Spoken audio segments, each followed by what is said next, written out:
Magandang umaga po sa inyong lahat. Wow, ang ganda ng mga ngiti, no? Maliban po sa tayo ay nagdiriwang ng misa, sigurado happy kayo kasi may party pagkatapos, no? 'Di ba? Siyempre, hindi naman po nangyayari lagi yung party, 'di ba? Pero isipin muna natin, no, na tayo ay nagdiriwang ng misa, kasama natin ng Diyos sa pagdiriwang ng misa, at yung party mamaya, party pa rin yan para sa Diyos. Kaya isang pagdiriwang lang yan, okay? Misa muna para tayo ang pakainin ng Panginoon ng kanyang salita at ng Eucharistia sa kanyang katawan at tugo. Mamaya naman, kakain tayo literal ng mga pagkain gusto nyong kainin, no? Hanggang sa tumaas ang BP ninyo, no? Bahala na ho kayo kung gaano kadami gusto nyong kainin, di ba? Pero ganun pa man, magsasaya dahil para ito sa Panginoon, di ba? Kaya po ngayong araw na ito, pag nilayan natin yung second Sunday of Advent, okay? Nakita po ninyo, pangalawang kandila na ang sinindihan sa ating Advent wreath. At yung second candle ay ibig sabihin po, sumisimbolo ng kapayapaan, no? Peace, di ba? Yan po yung second candle of Advent, no? Symbol of peace. Siguro po, pag tinanong ko kayo, isa sa mga wish ninyo sa buhay ay magkaroon ng peace of mind. No? Siguro lagi yung iniisip ninyo, di ba?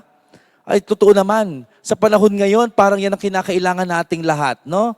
Kapayapaan ng isipan, kapayapaan ng puso.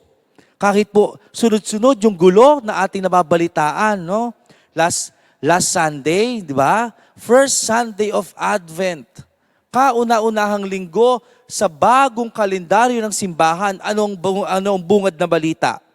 Marawi University. Bomba. Patay. No?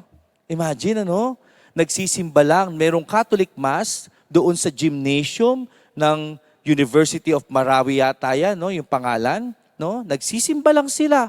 May naglagay ng explosive doon sa gitna noong gym, marami ang namatay. No? Parang iisipin natin, magsisimba lang ako nung araw na yon. Wala namang ibang hangad yung tao kung hindi mag-celebrate ng Mass. Pero yun na pala yung kanyang huling araw. Kaya iisipin natin, tayo nandito sa Maynila, malayo tayo sa Marawi. Pero yung ingay, yung gulo, no, na nararanasan natin, apektado pa din tayo. Na parang iisipin natin, saan pa kayang lugar sa mundo ang medyo tahimik at payapa? No? Saan kaya pa pwedeng pag lumabas ka ng bahay, alam mong safe ka, nalalakad at pupunta? Minsan, kahit malayo tayo, natatakot na rin tayo kasi baka kung ano yung mangyari dahil sa kaharahasan ng tao. Pag inisip natin, yung gulo na nangyayari sa paligid ay kagagawan lang ng tao. Wala namang ibang gagawa. Kaya nga, isa sa mga sasabi sa atin, isa sa mga ingay at gulo na nararanasan natin ay kagagawan din ng tao. Pero meron din ang mga natural, no? Na ingay at gulo na nararanasan ng tao. Kapag nagkaroon ng baha, mayroong lindol, mangangamba ka din. Matatakot ka din. Pero pag tinanong mo, iti mga natural, hindi natin nalalaman kung kailan. Kaya minsan, mag-iisip ka sa iyong sarili, ano kaya ang aking gagawin para magkaroon ako ng katahimikan? Ano kaya ang aking gagawin para magkaroon ako ng kapayapaan sa aking puso't isipan? Yan ang sinasabi sa atin sa gospel ngayon. No? Narinig po ninyo sa gospel, mayroong isang karakter na binanggit sa gospel. At sino ito? Si John the Baptist. No? Sabi sa gospel, si John the Baptist ay dumating una kay Jesus. Mas naunang ipanganak si Juan Bautista kaysa kay Kristo. At anong ginawa ni Juan Bautista nung siya'y dumating? Ang ginawa ni Juan Bautista ay tulungan tayo, ipaalala sa atin na kinakailangan nating ituwid ang ating daan para sa pagdating ng Panginoon. Yan. Iisipin po ninyo, ano kaya ibig sabihin na ituwid ang daan? No? Ano kaya gusto sabihin ni Juan Bautista? Bakit kinakailangan ituwid natin ang daan? Dahil nga po, nung panahon ni Juan Bautista, ang mga tao, lahat namumuhay sa kasalanan. Lahat nananatili sa kasalanan. Iba-iba po yun. Name it, mayroon noon at mayroon din ngayon, pareho lang. No? Kung ano yung kasalanan nung panahon ni Juan Bautista, kasalanan pa din magpahanggang ngayon. Kung ano po'y nakikita ninyong kasalanan na nangyayari sa mundo ngayon, ganyan pa din yung kasalanan kahit nung panahon ni Kristo. Kaya nga sabi ni Juan Bautista, kinakailangan ituwid ang daan. Yung kasalanan ay kinakailangang ihingi ng tawad sa Panginoon. Kaya maganda po yung unang paghahanda na gustong sabihin ni Juan Bautista para maituwid ang ating mga buhay at maging payapa ang puso natin. Sabi ni Juan Bautista, pagsisihan ninyo at talikdan ang inyong mga kasalanan at magpabinyag kayo sa ngalan ng Panginoon. Iyan po yung una na sinabing bahagi sa mabuting balita na napakahalaga nating tingnan bakit magbibigay ng kapayapaan ang paghingi o pagsisisi sa nagawang kasalanan. Diba? Pag po kayo ay nangungumpisal, no? Sasabihin nyo lang kay Father, Father, nagalit po ako sa awa ko. Father, nagalit po ako doon sa kapitbahay namin. Father, nagalit ako sa anak ko. Father, nagsinungaling po ako. Father, mayroon po akong kinuha. Di ba? Pag inisip po ninyo, lahat yan nagagawa natin, una, kasi hindi nakikita ng iba. Pangalawa, sasabihin ninyo, normal namang magalit, no? Pero pag inisip po ninyo, pag nagpatong-patong na yung mga kasalanan na inyong nagawa, kahit alam ninyong maliit, kahit alam nyo kayo lang ang nakakaalam, sa bandang huli, ano nangyayari? Binabagabag na kayo ng konsensya nyo. No?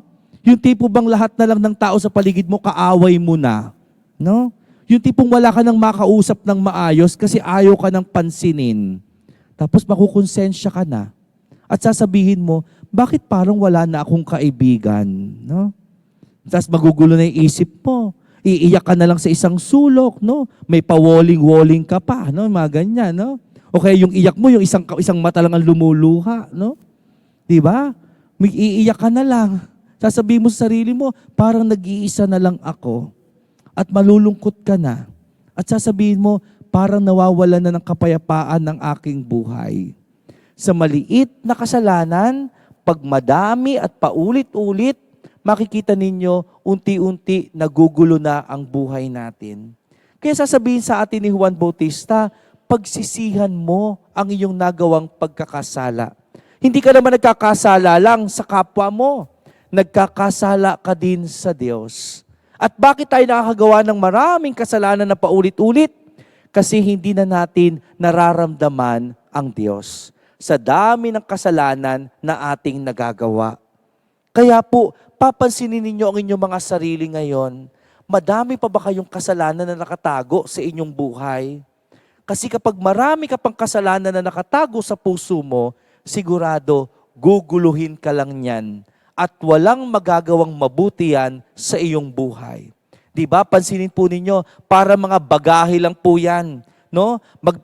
Isipin po ninyo, bawat isang kasalanan, isang malaking bag.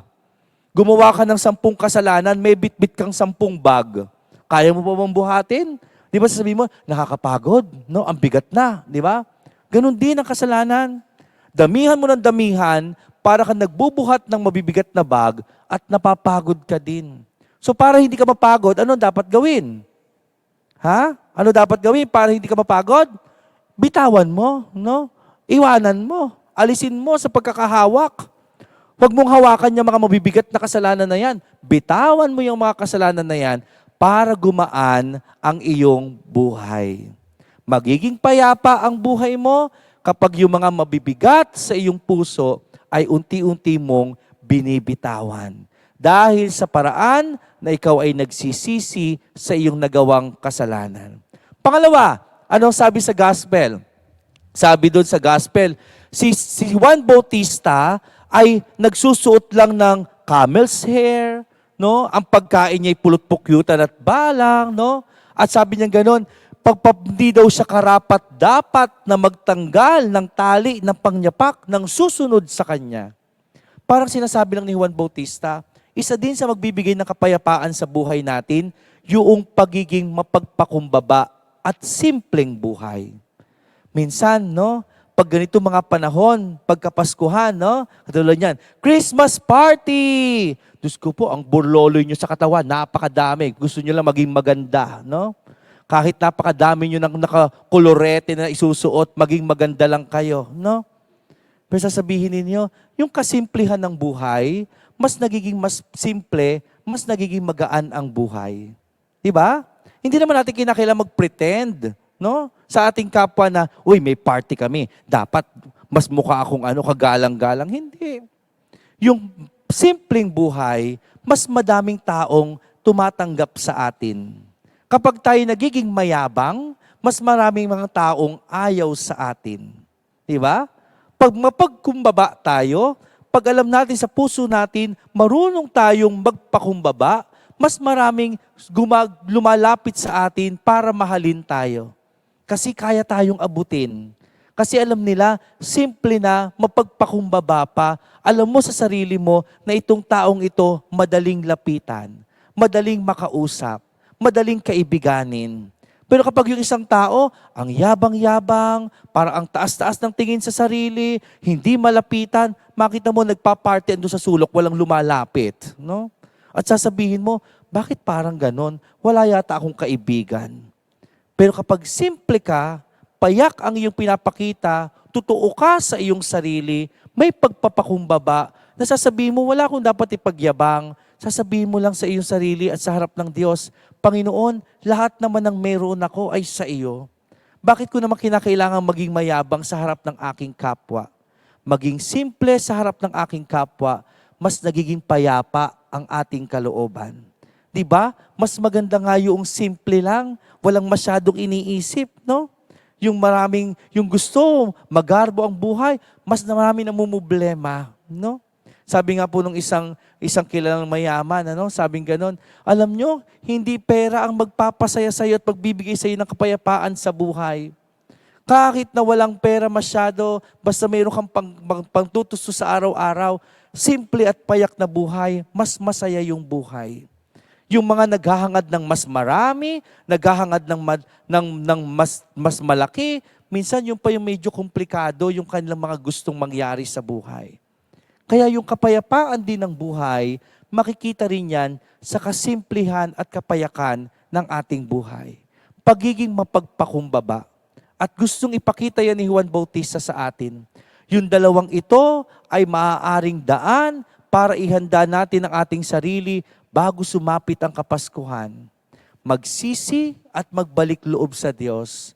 Maging simple at payak ng may pagpakumbaba sa sarili para matanggap lagi natin ng lubos ang biyaya at pag-ibig ng Diyos sa ating lahat. Kaya sana ngayong second Sunday of Advent, lagi nating titingnan ang ikalawang kandila na tumatanglaw sa atin ay panawagan para sa kapayapaan ng ating kalooban.